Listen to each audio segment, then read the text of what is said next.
fine. Thanks for asking.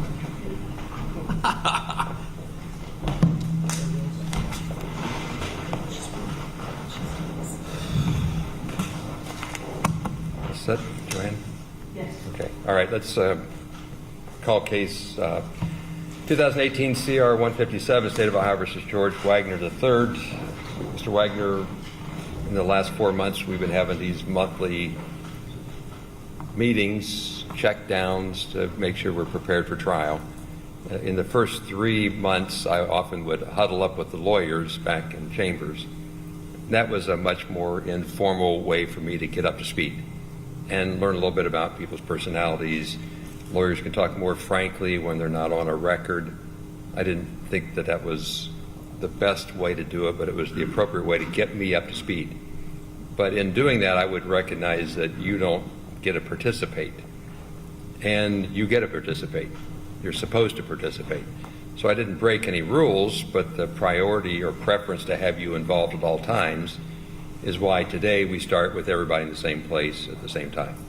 So it's a little different on purpose. Mm-hmm. If you took offense to me huddling up with the lawyers the last 3 months, then just take the apology. So like, I don't ever have to explain myself, but sometimes it's appropriate to do so. So that's the difference today. The informality of me being here while you're coming down should not mean that this is not important. It just means that we're past the point of having to have everybody stand up and acknowledge that we're going to do something important. I don't know what we're going to do today, but I know it's important. I've got my list. I suspect the lawyers have theirs. So we'll work our way through this, but the important part is to have you involved all the way through. Understand? Yeah. Yes? Okay. Yeah. Let me start out with something I didn't have on my agenda. I'm going to assume that your lawyers are talking to you, but I shouldn't assume anything. So are you having good communication and trial preparation and work with your lawyers? Yeah. Yes, Your Honor. Yeah, thank you. It's important for me not to assume that everything on your side of the room works. If it didn't work, first of all, this is an intense case. It's meaningful. It's important. Sometimes the intensity and the importance get in the way of communications or relationships. So do you have any communication problems with any of your lawyers? Do you have any communication problems with any of your lawyers? No. Okay. So you're satisfied with the time, the work, the advice they're putting in up to this point? Yeah, Your Honor. Okay. I didn't ever say easy, nor will I. There's a lot of pressure on everybody. Yeah. It's your life, we understand that. But that doesn't make any of this easy. Yeah. So if you have a check in your gut, Yeah. you should. Okay. I'm going to introduce a new assistant special prosecuting attorney, Mr. O'Brien. So if you look to your right, he's new to the trial, to the case. I approved his admission, if you will, to the state's team. He's a seasoned prosecuting attorney. His reputation in the state's pretty well known, not an unfamiliar person. So that's just a new person, and they're allowed to sub in extra lawyers as they think is necessary, subject to the court's approval, and there's no reason not to. So that's the new face. Understand?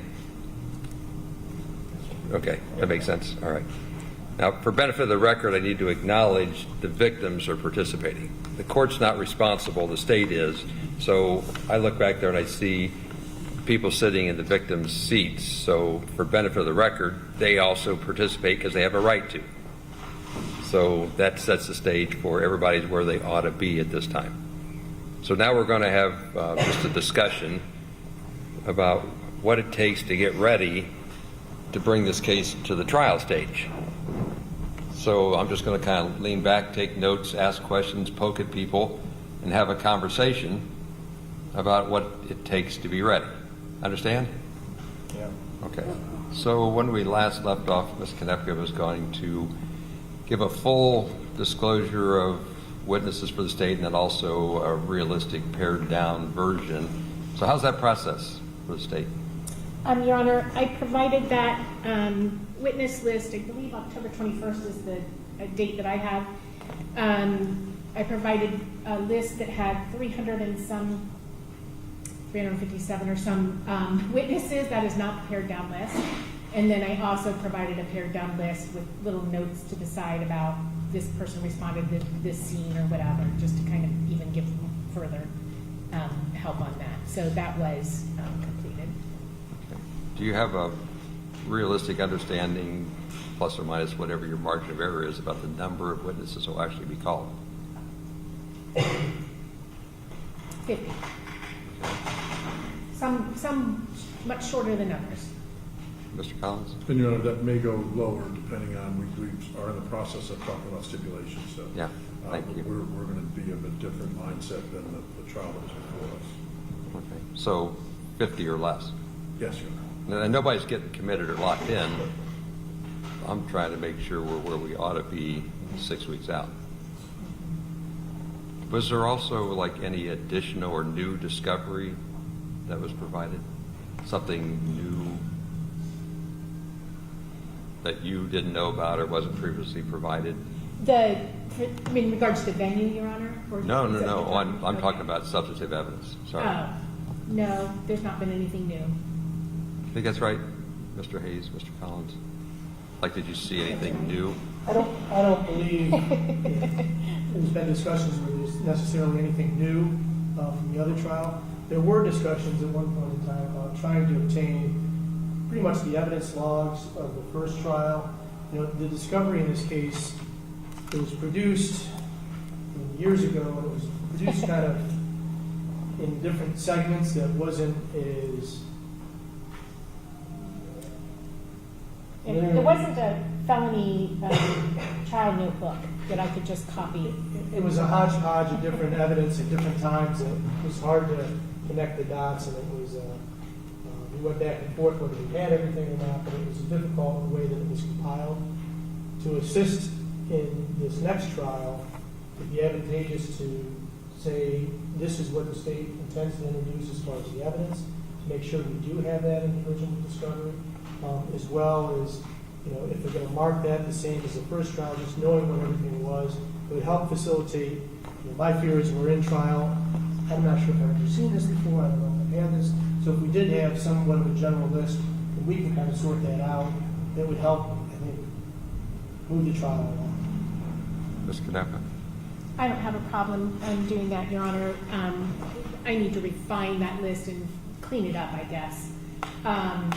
You know, as I indicated to the court, I mean, it's over 1,000 pieces of evidence, so, you know, it got fairly voluminous. Obviously, they also have the benefit of the transcripts that I provided them in discovery a year ago now, more than a year ago. So that certainly helps a little, but I'm all for, you know, doing that. I would do it for my own self anyhow, so I would see that as something that can be done. Does the defense foresee any, like, discovery issues? Not discovery in and of itself, Your Honor. Where I see the potential delay that I think we're going to work on, I believe on December 16th, is the 404B stuff. We have been provided a list back in February, I think, of 21 or 22. It's pretty exhaustive. You know, and preparing for today, when you go through, you know, is it relevant, number one? If it's relevant, is it character evidence? Is it character? Does it meet one of the exceptions? If it does it meet the sections? Is it still, you know, prejudicial? So I think some of the things, I'm assuming the prosecution's not going to use to try abilities, but I think as long as we work the next 6 weeks on that stuff, then it should. So when you say discovery, not itself, but some of those things I think are appropriate, some of them aren't, but that's just our opinion. I'm sure the government has a different opinion. So. I'm sure we have a different opinion. Yes, sir. Nobody needs to get up and talk on their feet. My apologies. You can do whatever you want. If you're comfortable on your feet, if you wanted to relax and lean back, thanks for the respect. Just not necessary if you don't think it's working for you. Go ahead. hard not to do it. No, it's whatever you want to do, you can do. No offense taken, however you want to do it. I think what it's going to involve is us meeting, we do all have the fortune of living and working in close proximity to one another geographically. So, I know that we anticipate meeting now that they've got the witness list, talking about stipulations and witnesses that we are going to need to call versus not need to call. I would anticipate the same thing with the exhibits and with the other acts as well, that we can narrow it down to those things that are disputed or whatever. So, Like I'm trying to understand where you're getting hung up and if I can do anything to help. To help, Your Honor, just to kind of, I'll just give general categories. That was filed back in February 2021.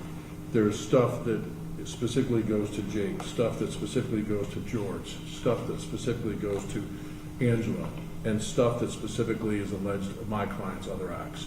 So and there's kind of groups like that. So just depending on what they intend to introduce, because initially potentially it could have been all four of them having trial at the same time, and then the state chose to bifurcate.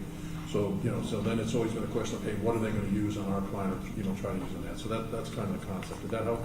It does. Okay. Thanks.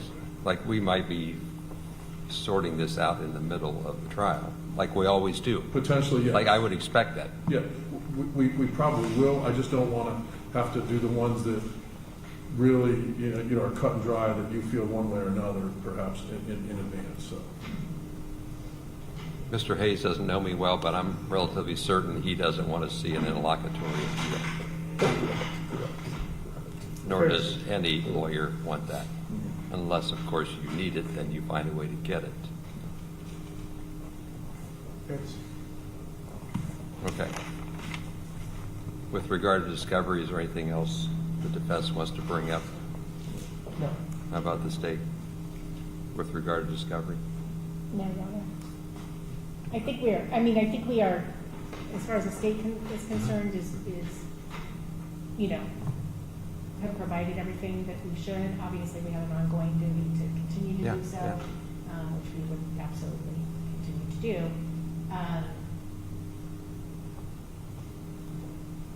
And I don't suppose that they have anything that they should be giving me either, so. If it's of any help, I never liked as a trial lawyer to be ambushed. And then I realized the remedy to the ambush as a judge is to set the evidence aside, toss them out, not give people a chance to adjust to the newly discovered evidence. So even though I know a remedy is to give a continuance, I'm often hesitant to go that way, and I'm more inclined to say it's too late to bring it in now, so whether you're ineffective or whether I just committed an irreversible error will be sorted out later. So like we want to get this right. Mr. Wagner, we want to do this right the first time. That's what this is all about. And I don't usually find lawyers that are trying to shank anybody. They often get overwhelmed by the difficulty of the case and the amount of materials to absorb. And that's where it comes up. So we'll try not to have that happen. That's why you got a good batch of lawyers standing around you. I will acknowledge that I still have sitting on my desk the answer to your motion for change of venue. But it's meant to be sitting there, but it can't sit much longer.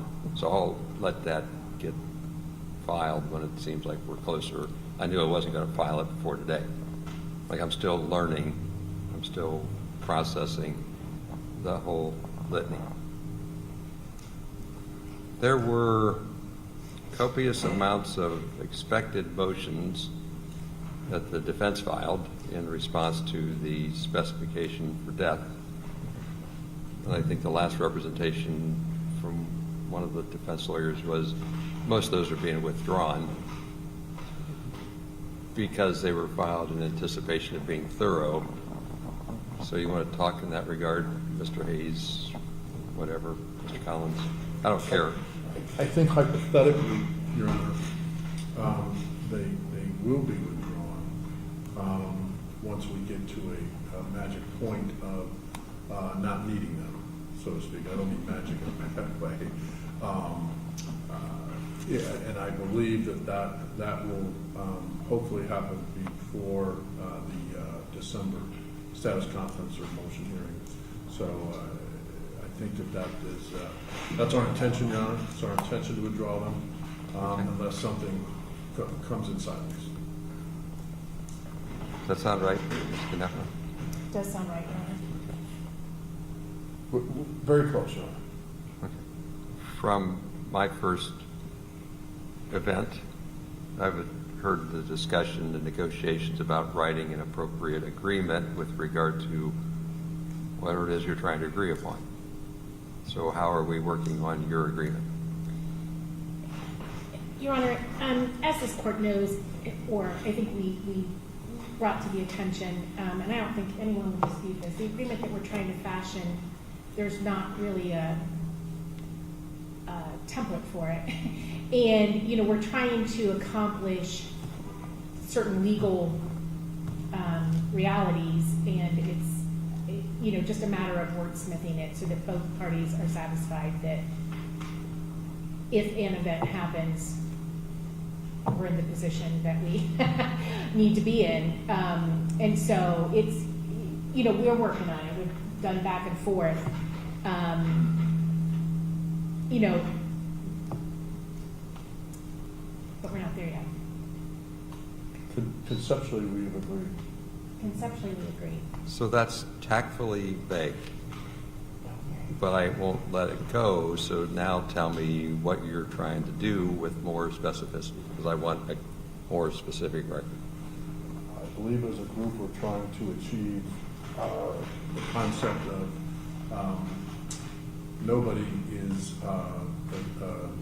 accused or can be found of ineffective assistance of counsel, and no one can be accused of prosecutorial misconduct, so to speak. Is that a fair way of putting it? And that it's a fair resolution, that all parties maybe don't agree with 100%, but they agreed to 100% when it's signed and everything, but they agreed to work towards that measure. What's the trigger for the lawyers to have personal responsibility? Like, what are you dealing with? It's an unorthodox situation, and again, it doesn't happen very often, and so there's not a lot of guidance for us on case law or things of that nature that will, give us, hey, definitely. So we've kept our client up to date on everything. He's in agreement, and so once I believe the government is satisfied with some specifics, then we'll have everything in agreement. Is this in the realm of removal of the death penalty specification? Yes, sir. Does it go beyond that? Mr. Wagner, from the start, this case has been really important because of a specification calling for the death penalty. You've heard that before, right? Yeah, Your Honor, I've heard it. Okay. Yes, I have. Yeah. Then there was a series of negotiations, and there's witnesses who have testified based upon representations that the death penalty is to be removed, right? They've mentioned that. Okay, so I think that's a foregone conclusion based upon the representations from the lawyers. Maybe. So I'm taking this where I want to take it, but is it a foregone conclusion that the death penalty specification is being withdrawn? I believe so. I don't want to, commit perjury or anything, but that is the goal. If we can get the language that, so let me give you this scenario. In George Wagner's case, his son's case, we did it as a death penalty case because the agreement with Jake Wagner is if you testify truthfully, then we dismiss the death back, not only for you, but for the individual that you are testifying in their trial. Similar representation in Angela Wagner's? No. So No, we did not reach that agreement with her. Okay. So it's only Jake. So,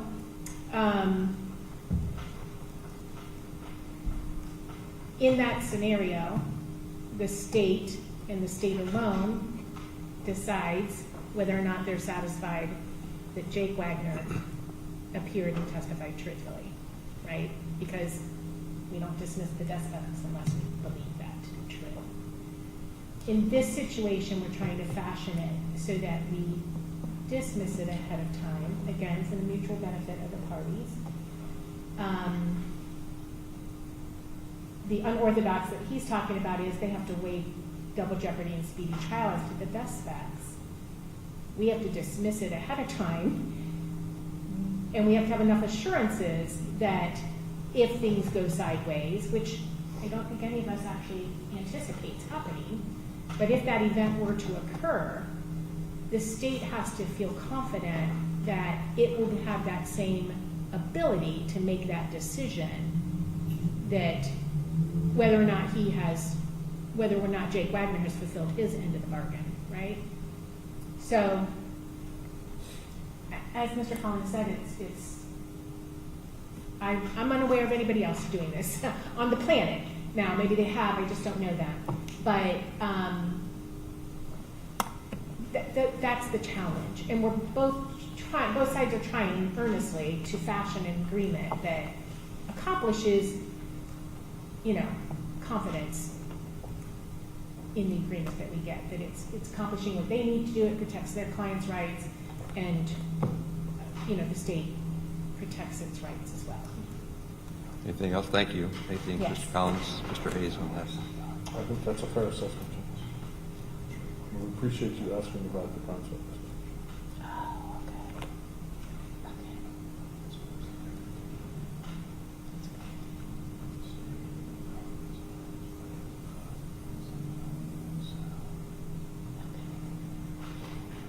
Everybody in the room needs to understand, I'm not going to be on the tip of the spear.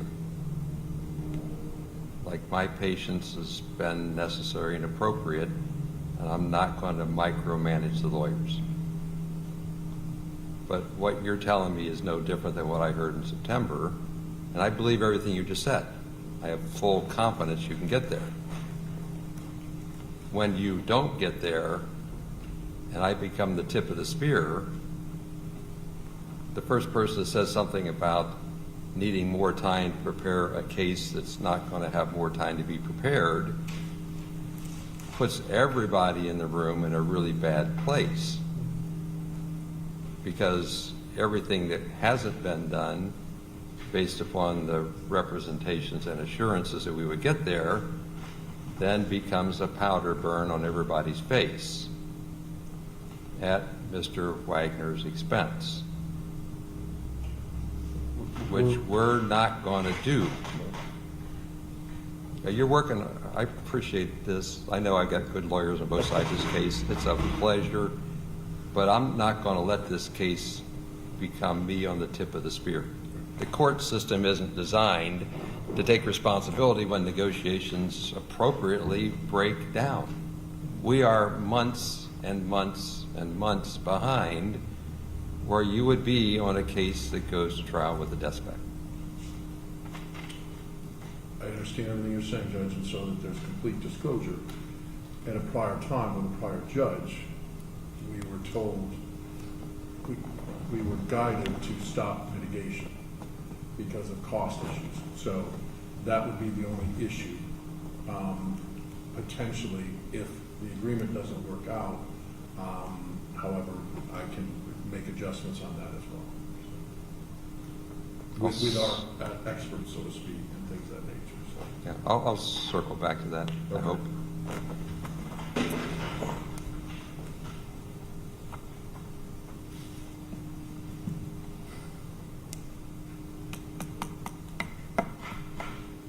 What do you have on your list? You got anything on your list, Mr. Hayes? You touched them Mr. all. Collins? You touched them all for us, Your Honor. You have a list going, Ms. Canepa? No, Your Honor, I mean,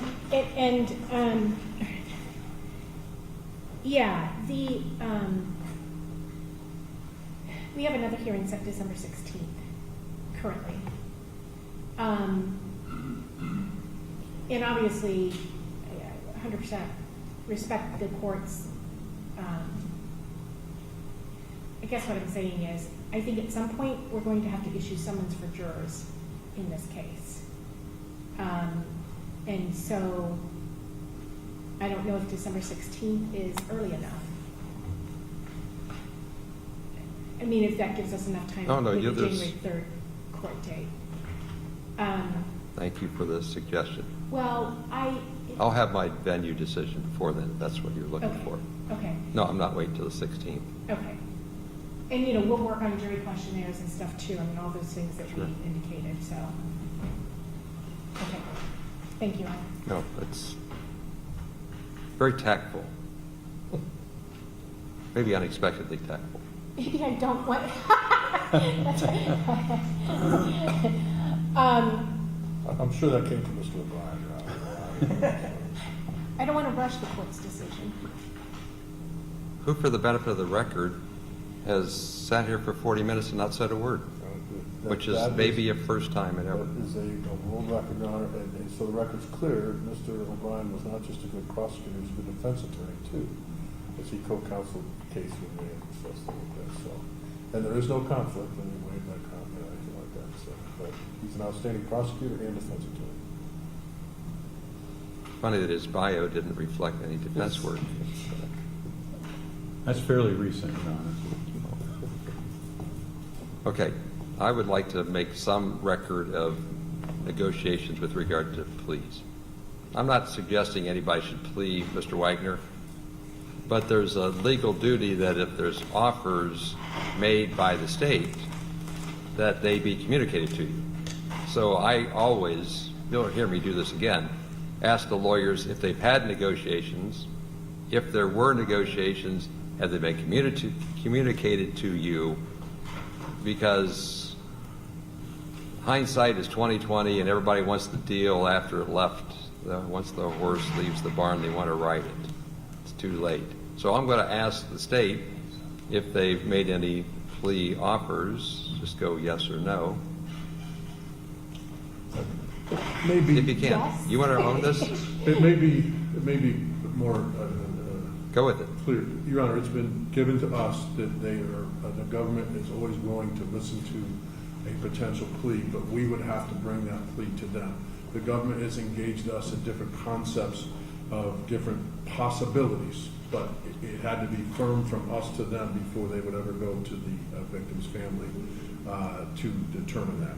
We've advised that of our client and putting a little bit more legwork into that lately, but that's where it is. So there is no specific offer, but they are open to suggestions, but the suggestions, so to speak, have to be firm, or at least to get them to go to the victim's family.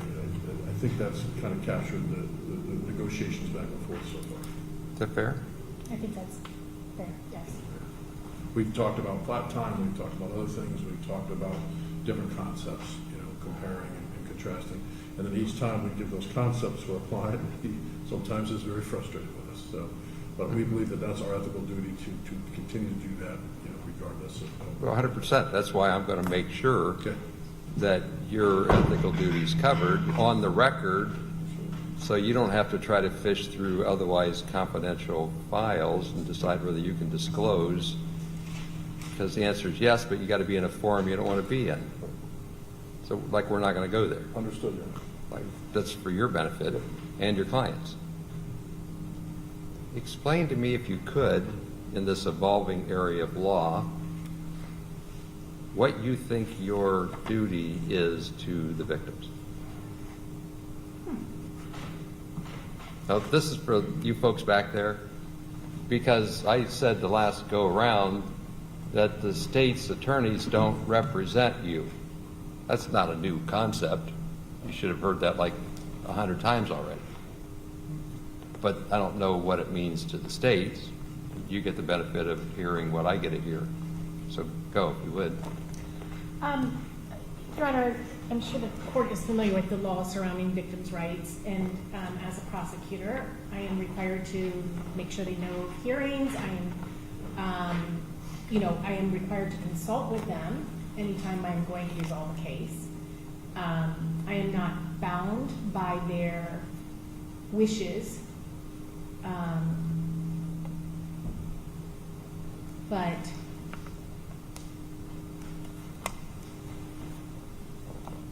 I mean, as far as legal duties to them, those are my legal responsibilities to the victim's family, is to make sure they know what's going on with the case and, yeah. The reason I ask is Mr. Collins started it by saying he needed to give you a firm offer that you could take to the victims. Yes. Then it gets really murky, depending on the prosecutor and the venue, whether the victims have some sort of implied understanding that they get to make the call. I didn't hear you say that they make the call. Legally, they don't get to make the call. Every prosecutor, you're right, handles it differently. And I would say, you know, I also factor in my belief on how the case should be resolved or not be resolved. But I certainly, you know, especially in a case of this magnitude and the loss to this family, I certainly am going to strongly factor in their opinions before I would resolve a case.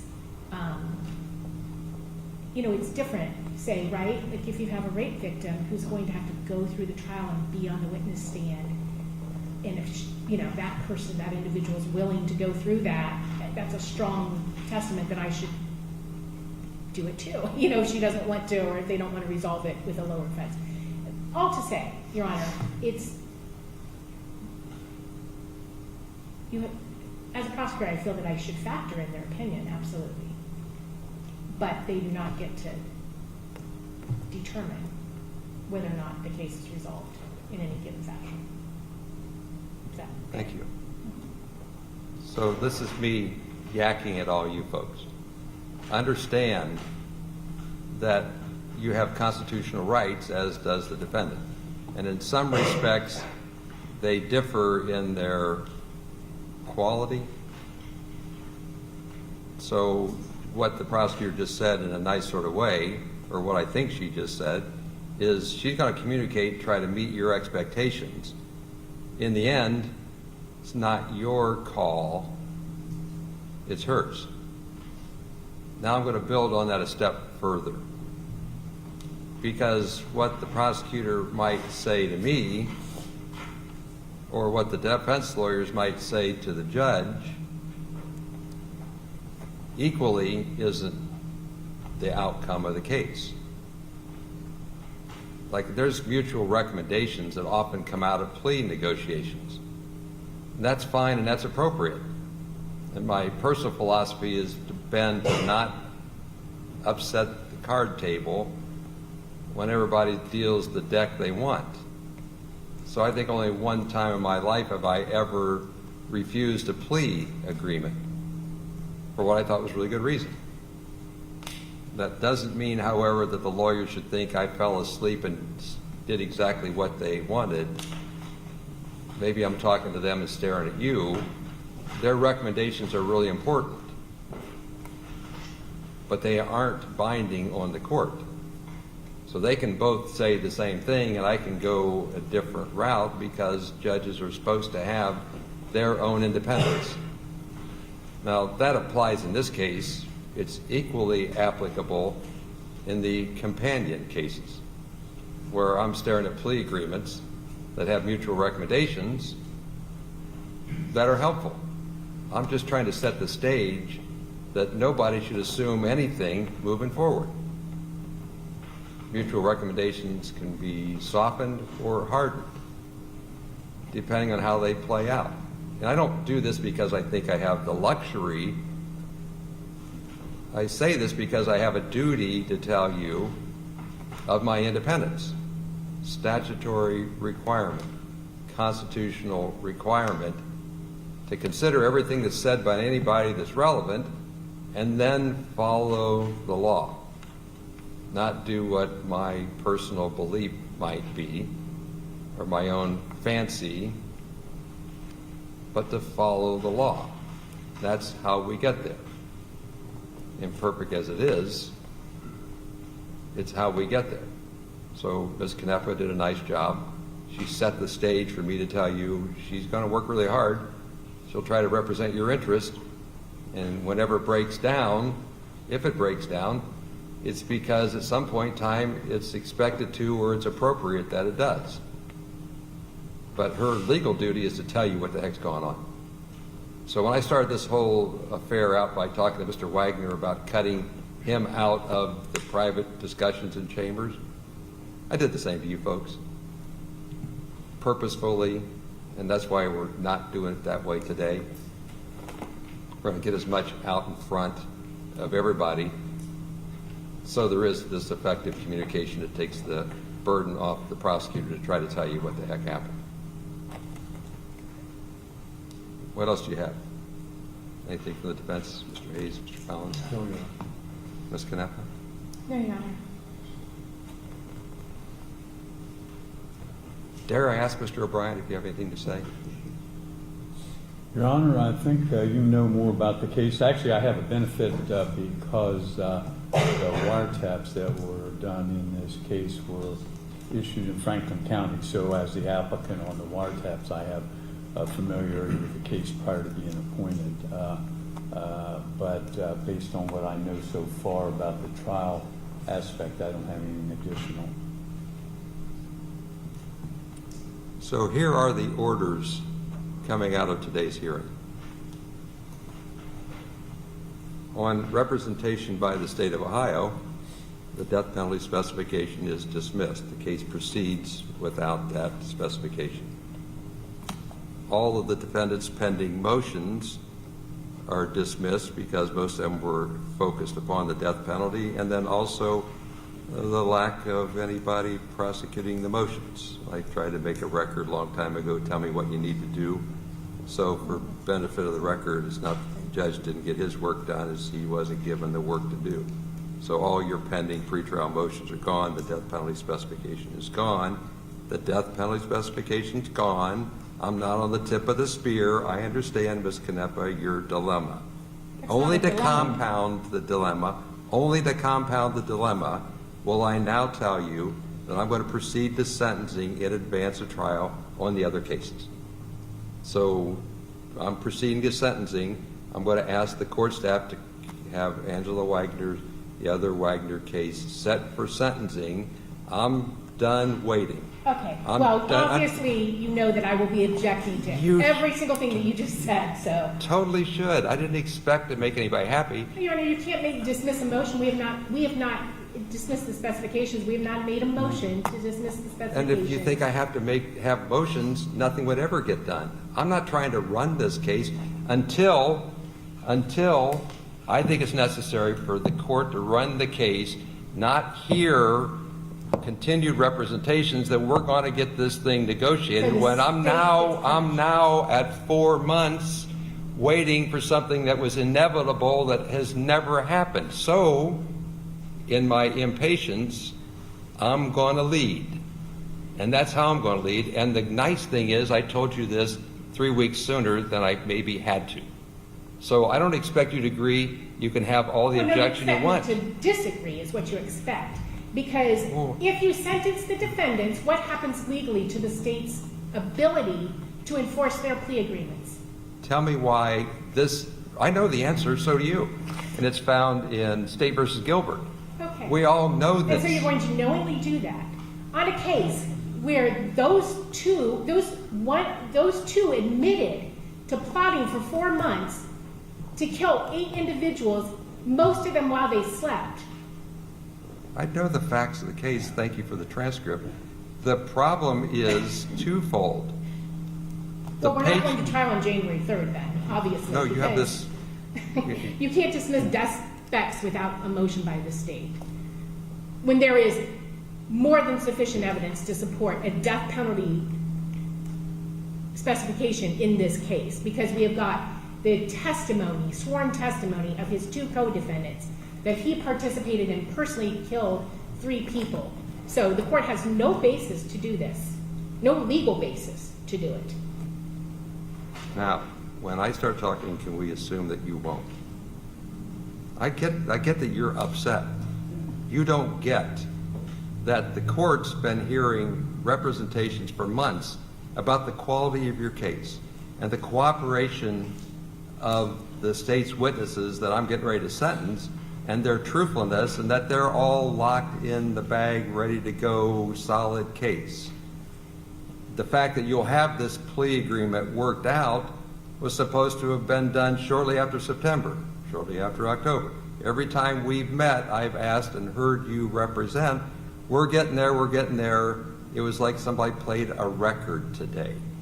We're getting there. Well, I'm on the tip of the spear for everything that you're not doing. So I'm telling you, we're not going forward with trial on a death penalty specification when the defense isn't ready because the state's not ready. I'm not assigning fault. I'm saying the clock ran out. The clock ran out. You know how this can play. I know how this can play. The next move is yours. I get that. Clearly. I get that. I'm just telling you that we're not going to pussyfoot around any longer with assurances of things that may never happen. Oh, by the way, if you don't get your agreement worked out, we're not going to trial anyway because there's 1,000 motions that got to be decided because everybody has said we don't need all those motions decided. So I struck their motions because of your representations that we're going to get there. I get it. I'm not saying anybody did anything wrong. I'm saying the clock ran out. Yeah. So, do whatever you got to do. Like, I'm not going to journalize this tomorrow. The staff will go scheduling with all these guaranteed good cooperative witnesses you have lined up. And I understand what Gilbert says. Why are you trying to sabotage this case? I'm not. No, yes, you absolutely are. Sure, Okay, go take the ahead. record. If I may, address Go the ahead. court by the state. Your Honor, I understand the court's frustration, but the state cannot unilaterally force the defendant to enter into an agreement when there's ongoing discussions. I think the court properly can and should set a deadline if the court wants to set a deadline, but I have never seen a death penalty spec dismissed absent the state making the request, the defense making the request. I understood at least what the court said. You have unilaterally decided because the clock ran out, you're going to dismiss death penalty specs, and I just don't think the court has that authority or has a sufficient record should an interlocutory appeal be taken to support it. And so I think I would ask that the court give the parties until, this is what day, I lose track of days, till Monday to present to the court a written agreement before the court would issue the kind of order that you just described. You could have till Monday, and thank you for the courtesy of giving me yet another assurance. I'm working with you. As much as it sounded like I wasn't, I worked with the lawyers to this point, short as it is. I get it, everybody's been here since 2018, right? Not everybody. I'm the last guy on the bench, right? Criminal Rule 48B gives the court authority to announce in open court on the record the reasons for its dismissal of a case. It's an extraordinary remedy if you want to call the death penalty specification dismissal, but it's not outside the rules. I have to explain why. If I let this go longer and we don't get to the agreement, clearly anything that happens at trial is going to be reversed for all of the work that didn't get done because everybody said it wasn't. So the reason's going to be the lack of adequate time to do what needs to get done for a death penalty case to go forward. Everybody knows in the room, everybody's ineffective if this case goes to trial in January as a death penalty case. Mr. O'Brien, welcome to the party. Monday's great. Call me Monday afternoon saying we're really, really close. But at some point in time, since I've heard that for 4 months, I probably won't care. So I'm telling you, we're out of time. I'm not taking sides except to say the system has to work. I'm not adverse to the state. I'm building this upon what I've heard for 4 months, that this isn't going to be a death penalty case. Now I have people slamming their hands on the table, figuratively, saying that what an outrageous thing the court just did. I didn't do it. I only responded to the facts that were represented to me. Even again today, the lawyers are doing a fine job. They're working on where they want to be going. I'm telling you, we're going to go where they say we're going to go. Nobody's walking this back, including the possibility, Ms. Canepa, you're just being suckered by the defense lawyers who are trying to play this for a second trial. With all due respect, I'm not worried about these lawyers. I'm worried about their appellate counsel, who I don't even know, who often throw everybody in the room under the bus. So if you can work out a deal that makes me look like I didn't just overreach, you're welcome to.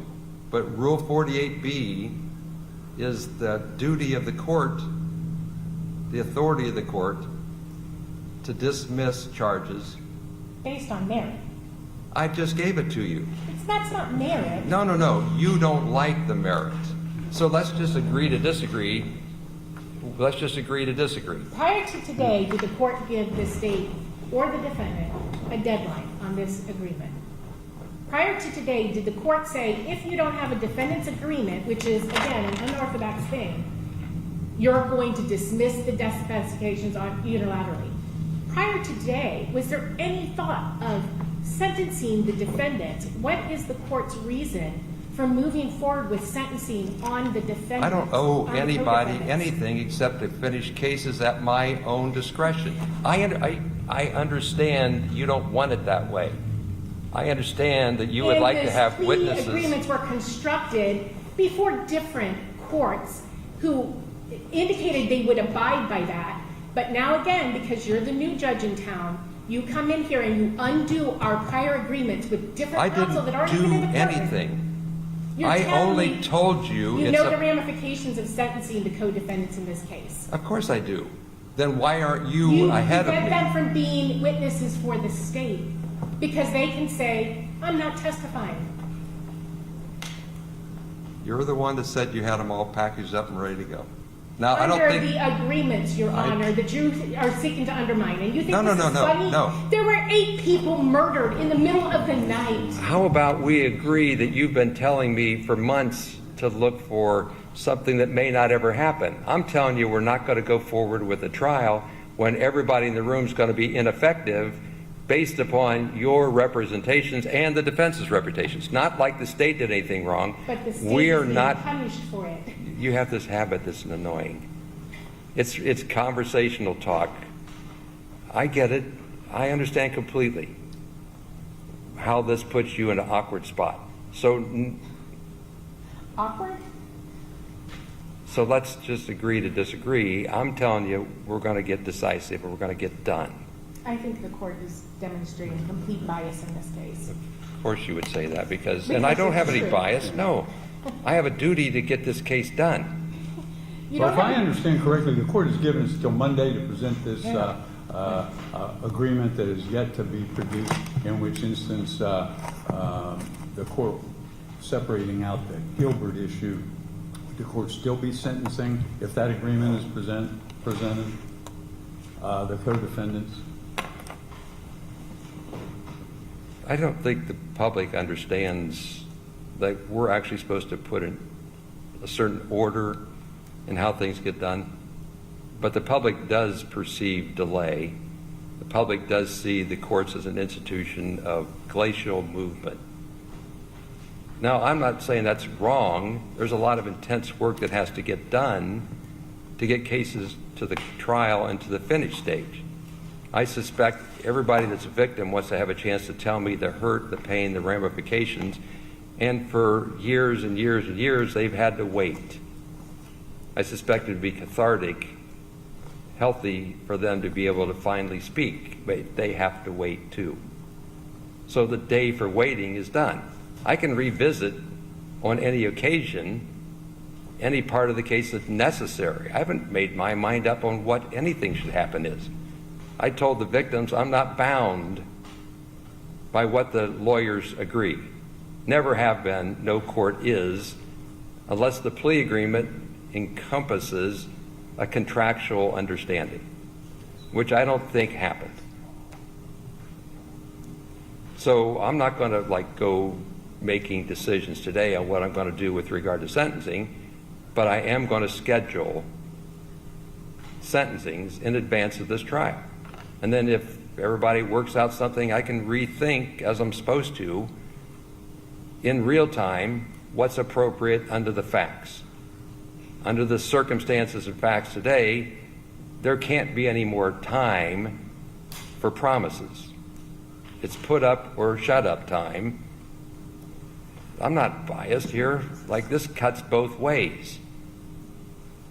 It puts everybody in an awkward spot.